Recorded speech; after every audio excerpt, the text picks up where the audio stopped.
ఇదిగో ఈయనేనయ్యా, మీరు ఇప్పుడు యేసు ప్రభు ఎలా ఉంటాడని చెప్తున్నారో, ఆయన గుణ లక్షణాలు ఎలా ఉంటాయని చెప్తున్నారో, ఆయన ఎలా జీవించాడని చెప్తున్నారో, ఆ లక్షణాలన్నీ కలిగి ఉన్నటువంటి వ్యక్తి ఈ సమాధిలో ఉన్నాడు. ఒకప్పుడు అలా జీవించాడు, ఒకప్పుడు అలా బ్రతికాడు. ఈ రోజున మేమందరం వాక్యాన్ని నమ్మాం, వాక్యాన్ని విశ్వసించాం, దేవుడిని ఆశ్రయించాడు. దానికి కారణం ఈ డేవిడ్ లివింగ్స్టన్ అనేటువంటి మిషనరీ.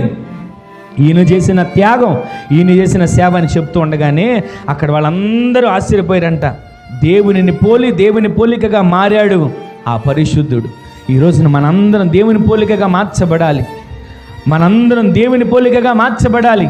ఆయన ఎలా చనిపోయాడో తెలుసా? ఆయన ఎలా చనిపోయాడో తెలుసా? ఆఖరి క్షణం వరకు కూడా మోకాళ్ళ మీద ఉండి ప్రార్థన చేస్తూ చేస్తూ చేస్తూ ఆ మోకాళ్ళ మీదనే అలా ఒరిగిపోయి తన ప్రాణాన్ని విడిచాడు. అంత సేవ చేసిన డేవిడ్ లివింగ్స్టన్